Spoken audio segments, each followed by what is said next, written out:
इयत्ता 9वीच्या विद्यार्थी मित्रांनो, मी Shri T D Jadhav sir आज आपणास राज्यशास्त्र विषयातील प्रकरण 3 भारताची सुरक्षा व्यवस्था या प्रकरणाविषयी माहिती देणार आहे. पाठीमागील प्रकरणामध्ये आपण भारताच्या परराष्ट्र धोरणासंबंधी अभ्यास केला.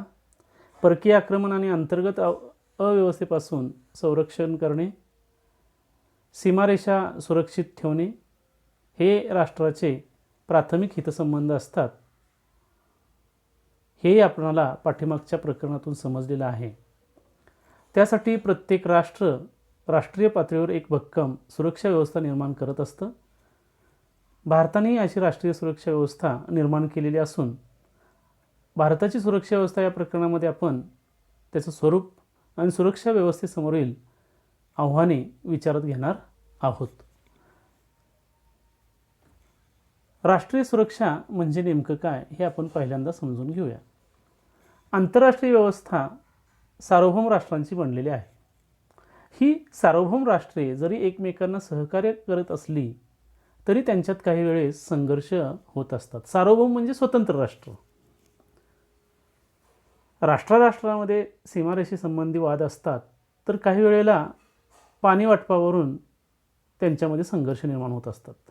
आंतरराष्ट्रीय करारांचे पालन न करणे, परस्परांशी सतत स्पर्धा करणे, शेजारी देशातून निर्वासितांचे लोंढे येणे ही संघर्षाची काही अन्य कारणं असू शकतात. राष्ट्रांमध्ये अशा प्रकारे परस्पर विरोधी हितसंबंध निर्माण झाल्यास त्यांचे निराकरण तडजोडी, चर्चा यांच्या आधारे केले जाते. परंतु असे प्रयत्न जेव्हा अपुरे ठरतात तेव्हा एखादी राष्ट्र युद्धाचाही विचार करते. एका राष्ट्राने दुसऱ्या राष्ट्रावर आक्रमण करणे, राष्ट्राच्या सार्वभौमत्वाला आव्हान देणे यामुळे राष्ट्राच्या सुरक्षिततेला धोका निर्माण होतो. आक्रमक राष्ट्रांच्या लष्करी सामर्थ्यामुळे अशा प्रकारचे आव्हान निर्माण होते. कोणत्याही परिस्थितीत राष्ट्राच्या सार्वभौमत्वाचे आणि अस्तित्वाचे रक्षण करणे हे राज्याचे पहिले कर्तव्य आणि जबाबदारी असल्याने राज्याला आपली सुरक्षा व्यवस्था ही कायम सज्ज आणि अद्ययावत अशी ठेवावी लागते. यालाच राष्ट्रीय सुरक्षा असे म्हणतात. म्हणजे आपल्या राष्ट्राचं स्वातंत्र्य अबाधित ठेवणं हे प्रत्येक राष्ट्राचं एक कर्तव्य असतं. त्या दृष्टीनं ही व्यवस्था करावी लागते. त्याला राष्ट्रीय सुरक्षा असं म्हणतात. आता इथं सांगा पाहू म्हणून तुम्हाला सांगितले परस्परपूर्वक आणि परस्पर विरोधी हितसंबंधाची काही उदाहरणे भारत आणि शेजारी देशांच्या संदर्भात तुम्हाला सांगता येतील का? तर आता आपण बघितलं की सार्वभौम राष्ट्र, आता भारताच्या शेजारी जी काही राष्ट्र आहेत पाकिस्तान, चीन, नेपाळ वगैरे या संबंधानं काही परस्परपूर्वक परस्पर विरोधी हितसंबंधाची उदाहरणं आपल्याला बातम्यामधून दूरदर्शनवरून पाहायला मिळतात. त्यातली काही उदाहरणं तुम्ही तुमच्या वहीत लिहून ठेवा. आता ही जी राष्ट्रीय सुरक्षा आहे या राष्ट्रीय सुरक्षेचं जतन करण्याचे मार्ग कोणकोणते आहेत ते आपण पाहूया. राष्ट्राच्या सुरक्षेचा संबंध हा भौगोलिकतेशी जोडलेला आहे. कारण भौगोलिकदृष्ट्या अधिक निकट असणाऱ्या जवळ असणाऱ्या राष्ट्रांकडून राष्ट्रीय सुरक्षेला धोका निर्माण होण्याची शक्यता असते. आपल्या भौगोलिक सीमारेषांना असलेला धोका कोणता आहे व तो कोणाकडून आहे हे ओळखणं महत्त्वाचं असतं राष्ट्रीय सुरक्षिततेच्या दृष्टीने. आणि हा धोका जर दूर ठेवायचा असेल तर त्यासाठी राष्ट्राला आपली लष्करी ताकद वाढवावी लागते. आधुनिक तंत्रज्ञानाचा अवलंब करून धोक्याविषयी अंदाज बांधणे, शस्त्रास्त्र निर्मिती, संरक्षण दलांचे आधुनिकीकरण व ती अद्ययावत करणे इत्यादी मार्ग अवलंबले जातात. विद्यार्थी मित्रांनो, आपल्या लक्षात आलं असेल की आता चीनचा जो धोका आहे आपल्या शेजार राष्ट्राचा आणि याच्यापासून आपल्याला अधिक सामर्थ्यशाली सुरक्षा व्यवस्थेच्या दृष्टीनं आपल्या भारतानं लढाऊ अशी विमानं या चीनच्या सीमारेषेवर भारत चीन सीमारेषेवर तयार ठेवलेली आहेत की त्या विमानांच्यामुळं आपली लष्करी ताकद वाढलेली आहे. तिसरं, युद्धाच्या मार्गाने संघर्ष निराकरण करणे व राष्ट्रीय सुरक्षिततेची जपणूक करणे अधिक तणावाचं आणि आंतरराष्ट्रीय शांतता धोक्यात आणणारं असतं. म्हणून काही राष्ट्रे अन्य राष्ट्रांचा पाठिंबा मिळवून राष्ट्रीय सुरक्षेला असणारा धोका कमी करण्याचा प्रयत्न करतात. हे महत्त्वाचं आहे की अन्य राष्ट्रांचा पाठिंबा मिळवून युद्धाचा मार्ग हा तर खरं तर तणावाचा आहे आंतरराष्ट्रीय शांतता धोक्यात आणणारा मार्ग आहे. मग इतर राष्ट्रांचं पाठिंबा मिळवायचा आणि धोका कमी करण्याचा प्रयत्न करायचा. आता इथं तुम्हाला विचार करा आणि सुचवा सांगितले की शस्त्र सामर्थ्याबाबत सर्व देश समान पातळीवर नाहीत. अशा परिस्थितीत जर आपल्याला शस्त्र कपातीचे धोरण जागतिक पातळीवर राबवायचे असेल तर काय करावे लागेल? म्हणजे शस्त्र कपात म्हणजे प्रत्येक राष्ट्राकडे आज अनेक प्रकारची अण्वस्त्र आहे, शस्त्र आहेत, आणि ही शस्त्र कपात करायची असेल तर काय करावं लागेल जागतिक पातळीवर? आपणालाही विचार सुचले पाहिजेत, त्या दृष्टीने आपण विचार करायचे आहेत. आता हे तुम्हाला पटतं का? असं देखील एका अशा या चौकटीमध्ये तुम्हाला दिलेलं आहे की आपल्या विचारांना हे पटतं आहे का की लष्करी ताकद वाढवण्याच्या प्रयत्नात राष्ट्रे एकमेकांशी परस्परांशी शस्त्रस्पर्धा सुरू करतात. शस्त्रस्पर्धेमुळे काय होतं तर असुरक्षिततेची भावना अधिक वाढते. असुरक्षिततेची भावना जी आहे ती राष्ट्रीय सुरक्षेला असणारे धोके वाढवते, आणि हे धोके टाळण्यासाठी शस्त्रस्पर्धेची नव्हे तर शस्त्र कपातीची गरज आहे. तुम्हाला मागाशी विचारप्रवर्तक प्रश्न दिला आणि हे तुम्हाला पटतं का? यामध्ये तुम्हाला एक मुद्दा देखील दिलेला आहे आणि याच्यावरून आपण ठरवायचे की असुरक्षिततेची भावना कधी होते तर शस्त्रास्त्र स्पर्धा राष्ट्रात सुरू होते त्यावेळेला. आता चीन आणि भारत हे जवळच्या जवळ आपले एकमेकांचे परस्परांशी आपण शेजारी देश आहोत. मग त्या देशानं आपली लष्करी सामर्थ्य वाढवली की आपण लष्करी सामर्थ्य वाढवतो. मग यामधून काय निर्माण होतं तर असुरक्षिततेची भावना, आणि हे टाळण्यासाठी शस्त्रस्पर्धा गरजेची आहे का शस्त्र कपात गरजेची आहे हे आपल्याला इथं दिलेलं आहे. मग यावरून आपल्या लक्षात काही मुद्दे येतात की शस्त्र कपात होत असताना आणि शस्त्र स्पर्धा ज्यावेळेला निर्माण होते एकमेकांच्या राष्ट्रामध्ये त्यावेळेला आपणाला असुरक्षिततेची भावना कशी निर्माण होते त्याचा इथं मुद्दा दिलेला आहे. आता तुम्हाला निळ्या रंगाच्या चौकटीमध्ये एक परिच्छेद दिला आहे आणि त्याखाली प्रश्नांची उत्तर दिलीत. आपल्याला कृतीपत्रिकेमध्ये असा भाग येतो, त्यामुळे हा तुम्ही परिच्छेद वाचा. याला अनुसरूनच आहे राष्ट्रीय सुरक्षेच्या दृष्टीनं या ठिकाणी हा परिच्छेद दिलेला आहे आणि या परिच्छेदाखाली प्रश्न तुम्ही आपल्या इतिहासाच्या वहीमध्ये सोडवा. आता आपण पाहणार आहोत, आता ही सुरक्षा व्यवस्थेबाबत आपण माहिती घेतल्यानंतर मग भारताची सुरक्षा यंत्रणा कशी आहे ते आपण जाणून घेऊया. विद्यार्थी मित्रांनो, भूदल, नौदल आणि वायुदल या संरक्षण करणाऱ्या 3 दलांचा भारताच्या सुरक्षा यंत्रणेत समावेश आहे. भारताच्या भौगोलिक सीमांचं रक्षण करण्याची जबाबदारी भूदलावर असते, म्हणजे भौगोलिक सीमा जमिनीवरच्या भूदलावर असते. तर नौदल भारताच्या सागरी सीमांचं रक्षण करतं. भारताच्या हवाई सीमा व अवकाशाचं रक्षण करण्याची जबाबदारी ही वायुदलाची असते. या 3ही दलांवर संरक्षण मंत्रालयाचं नियंत्रण असतं. भूदल, नौदल, वायुदल. भारतातील भूदल हे खूप मोठं आहे आणि ते जगातील 7व्या क्रमांकाचं मानलं जातं. एवढं मोठं भूदल आहे. आर्मी ज्याला आपण म्हणतो, आर्मी, नेव्ही आणि एअरफोर्स. भूदल, नौदल, वायुदल. भूदलाच्या प्रमुखांना जनरल असे म्हणतात, तर नौदलाचे प्रमुख ॲडमिरल असतात, तर वायुदलाच्या प्रमुखाला एअर चीफ मार्शल असे म्हणतात. आणि या 3ही प्रमुखांची नेमणूक भारताचे राष्ट्रपती करतात.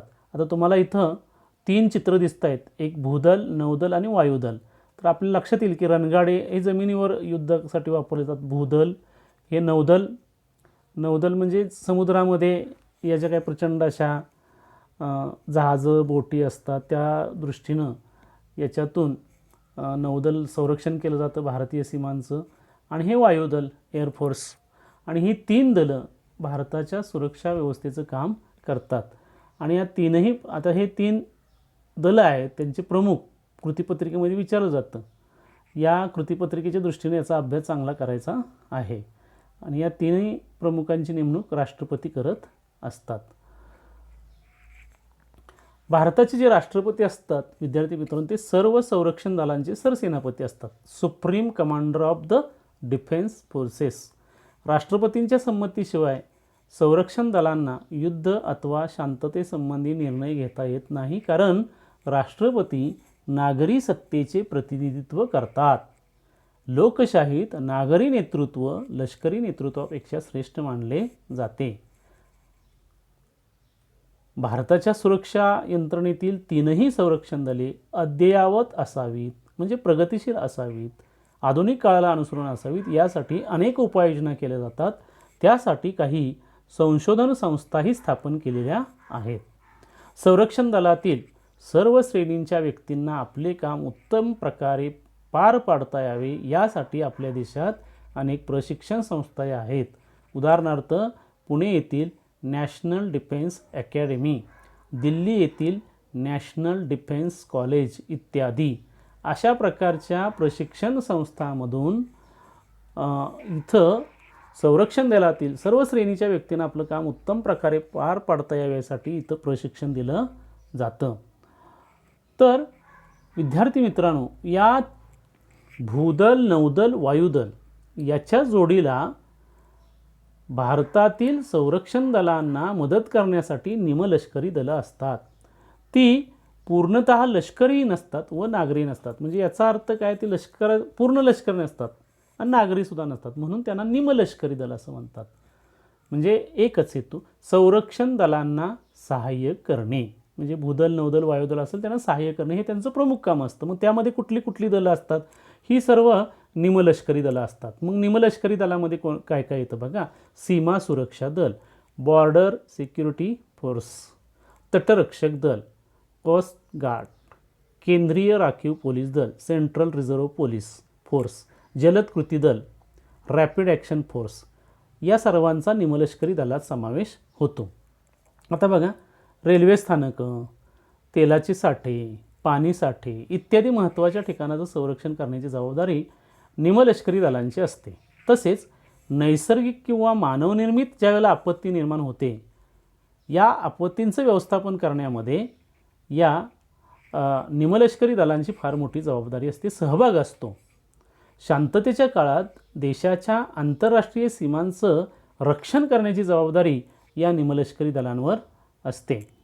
सीमेजवळचा जो भाग असतो त्या भागात राहणाऱ्या नागरिकांच्या मनात सुरक्षिततेची भावना निर्माण करणं, तस्करी रोखणं, सीमेवर गस्त घालणं ही कामं सीमा सुरक्षा दल करत असतं.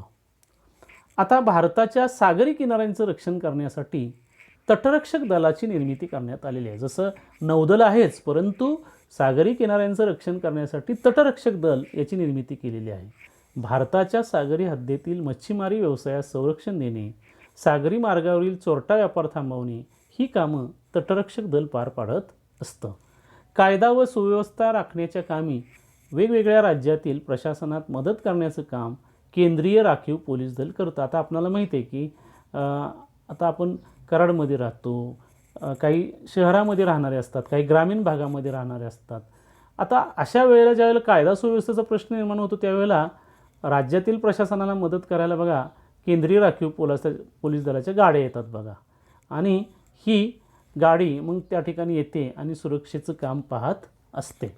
अशा पद्धतीनं ही निमलष्करी दलं जी असतात ही सहकार्य करत असतात. त्यापुढं आणखी ज्यावेळेला बॉम्बस्फोट होतो, दंगे होतात, त्यावेळेला देशाच्या सुरक्षेला धोका निर्माण होतो आणि त्यावेळेला वेगवान हालचाली करून जनजीवन जर सुरळीत आणायचं असेल तर त्यासाठी मग जलद कृती दल, रॅपिड ॲक्शन फोर्स ज्याला आपण म्हणतो ते कृती दल काम करत असतं. विद्यार्थ्यांमध्ये शिस्त, लष्करी शिक्षणाची आवड निर्माण व्हावी या हेतूनं राष्ट्रीय छात्रसेना म्हणजेच NCCची स्थापना करण्यात आलेली आहे. या NCCमधून शाळा महाविद्यालयातील विद्यार्थी-विद्यार्थिनी सहभाग घेतात आणि शिस्त आणि लष्करी शिक्षणाबाबत प्रेरणा घेत असतात. त्यांच्या मनामध्ये, त्यांच्या व्यक्तिमत्वामध्ये NCCमुळे राष्ट्रीय सेवेची भावना निर्माण होत असते. आता ही सर्व आपल्या भारतीय सुरक्षिततेच्या दृष्टीनं निर्माण केलेली व्यवस्था आहे. तरीसुद्धा भारताच्या सुरक्षिततेपुढे काही आव्हानं आहेत. कोणकोणती आव्हानं आहेत ते पाहूया. स्वातंत्र्यापासून आजपर्यंत भारताच्या सुरक्षिततेला पाकिस्तान आणि चीन या राष्ट्रांनी धोका निर्माण करण्याचा प्रयत्न केला आहे. भारत आणि पाकिस्तान यांच्यात अनेक वादग्रस्त प्रश्न आहेत. उदाहरणार्थ काश्मीरची समस्या, पाणी वाटपाविषयीची तंटे, घुसखोरीची समस्या, सीमावाद अशा अनेक प्रश्न आहेत. हे प्रश्न चर्चा आणि वाटाघाटीच्या माध्यमातून सोडवण्याचा प्रयत्न भारत सातत्याने करत आहे. आता आपल्याला भारत पाकिस्तान याविषयी आपल्याला प्रकरण 6 मध्ये माहिती आपण अभ्यासणारच आहोत. पण तरीसुद्धा काही वादग्रस्त प्रश्न आहेत. सुरक्षिततेपुढचं आव्हान आहे आणि त्यामुळेच आत्ताचा भारत चीन प्रश्न निर्माण झालेला आहे. आशिया खंडात भारत आणि चीन हे महत्त्वाचे देश आहेत. 1962 मध्ये चीनबरोबर आपले युद्धही झालं आहे. भारताच्या शेजारी असणाऱ्या राष्ट्रांवर आपलं प्रभुत्व प्रस्थापित करण्याचा प्रयत्न चीन करत असल्यामुळं भारत चीन संबंधात तणाव आहे. सीमारेषेबाबत भारत चीन यामध्ये वाद आहे आणि हे सुरक्षिततेपुढील आव्हान आहे. भारताच्या सुरक्षिततेला केवळ बाहेरच्या राष्ट्राकडूनच धोका आहे असं नाही विद्यार्थी मित्रांनो, तर अंतर्गत क्षेत्रातूनही सुरक्षितता धोक्यात आणण्याचा प्रयत्न होत आहे. राष्ट्रीय सुरक्षेच्या संदर्भात आता बाह्य सुरक्षितता व अंतर्गत सुरक्षितता असा फरक महत्त्वाचा राहिला नाही. धर्म, प्रादेशिकता, वैचारिक, वांशिक, आर्थिक यावर आधारित अनेक बंडखोर चळवळी अंतर्गत क्षेत्रात अस्थिरता निर्माण करत आहेत.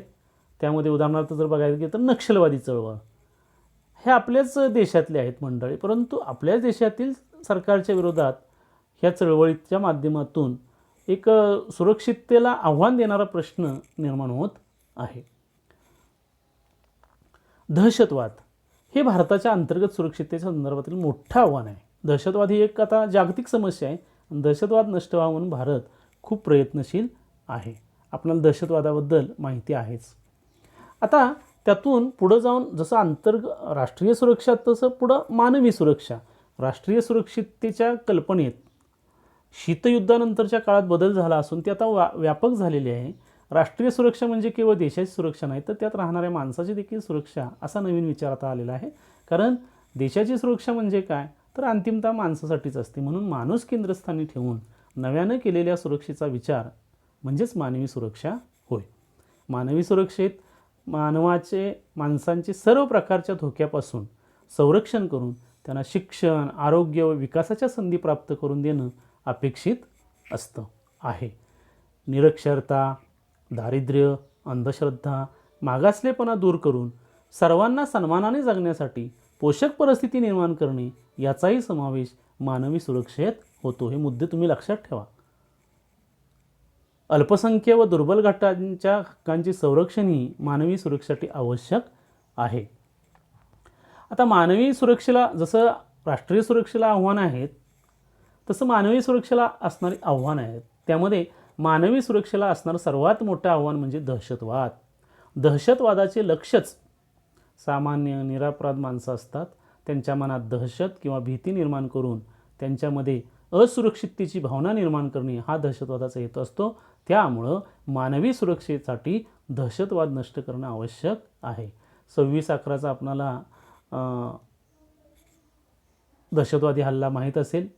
मुंबईच्या ताज हॉटेलवर जो हल्ला झाला, अनेक ठिकाणी त्यावेळेला एकाच वेळेला हल्ला करण्याचा कट होता.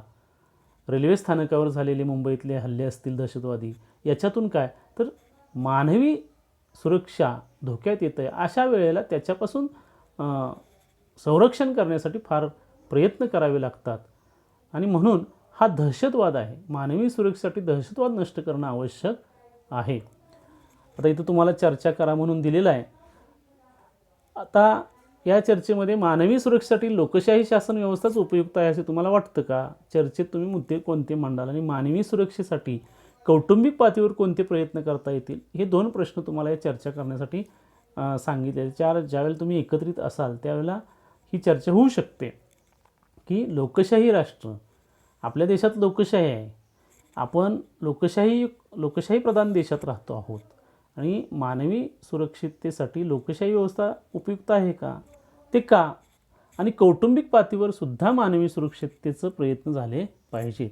तिथून सुरुवात असते खरं तर. आणि मग मानवी सुरक्षेला हे दहशतवादाचं एक आव्हान आहे. दुसरं, पर्यावरणातील बदलामुळे आणि प्रदूषणामुळेही मानवी जीवनाला धोका निर्माण झालेला आहे. AIDS, dengue, chikungunya, swine flu, Ebola यासारख्या रोगांनी फार मोठं आव्हान निर्माण केलेलं आहे. अशा रोगांपासून मानवाचं संरक्षण हाही मानवी सुरक्षेचा महत्त्वाचा घटक मानला जातो. आता तर तुम्हाला कोरोनाची ही महामारी निर्माण झालेली आहे आणि या कोरोनापासून सामान्य जनतेचं सुद्धा रक्षण कसं करावं यासाठी सरकार किती कटिबद्ध आहे आपल्या लक्षात येईल. अनेक ठिकाणी कोरोना सेंटर उभी राहिलेली आहेत, कोरोना हॉस्पिटल उभी राहिलेले आहेत. तर त्यातून सामान्य माणसाला मोफत अशी औषधोपचाराची सोय सरकार करतं का, तर मानवी सुरक्षितता, पर्यावरणातील बदल झालेले आहेत, प्रदूषण झालेले आहेत. आता हे कोरोनाचं जरी जैविक युद्ध असलं एक प्रकारचं, तरीसुद्धा तो पर्यावरणातील बदलांमुळे निर्माण झालेली एक फार मोठी समस्या आहे, जागतिक समस्या आहे. आणि यासाठी मानवी सुरक्षा ही सुद्धा महत्त्वाची आहे. तर विद्यार्थी मित्रांनो, आपणाला तुम्हाला काय वाटतं याविषयी इथं एक चौकटीमध्ये विचार दिलेला आहे की समाजातला हा वाढता हिंसाचार मानवी सुरक्षिततेला धोका निर्माण करत आहे. हिंसाचार वाढू नये म्हणून सर्व पातळ्यावर कशा प्रकारे शांतता प्रक्रिया निर्माण करता येतील याविषयी तुम्हाला काय वाटतं, असा इथं प्रश्न विचारलेला आहे. दहशतवाद, हिंसाचार, मग तो हिंसाचार कशा प्रकारचा असतो, त्यात वेगवेगळे प्रकार आहेत. ते तुम्ही सहजपणे विचार करता करता ते लिहून काढावेत. तर भारताच्या सुरक्षा व्यवस्थेचे स्वरूप या प्रकरणामध्ये आपण अभ्यासलं. राष्ट्रीय सुरक्षिततेपासून ते मानवी सुरक्षेपर्यंत सुरक्षेसंबंधीच्या कल्पनेत किती बदल झालेला आहे ते या प्रकरणामध्ये आपण समजून घेतलेलं. पुढील प्रकरणात संयुक्त राष्ट्रे या आंतरराष्ट्रीय संघटनेचा आपण अभ्यास करणार आहोत. मानवी सुरक्षेसाठी ही आंतरराष्ट्रीय संघटना जी संयुक्त राष्ट्रे आहे ती कोणत्या उपाययोजना करते ते आपण पुढं समजून घेणार आहोत. तर या ठिकाणी या प्रकरणाचा हा व्हिडिओ संपलेला आहे. पुढं तुम्हाला काही कृतीप्रश्न आहेत, ते कृतीप्रश्न तुम्ही आपल्या इतिहास राज्यशास्त्राच्या वहीमध्ये सोडवा. तोपर्यंत धन्यवाद.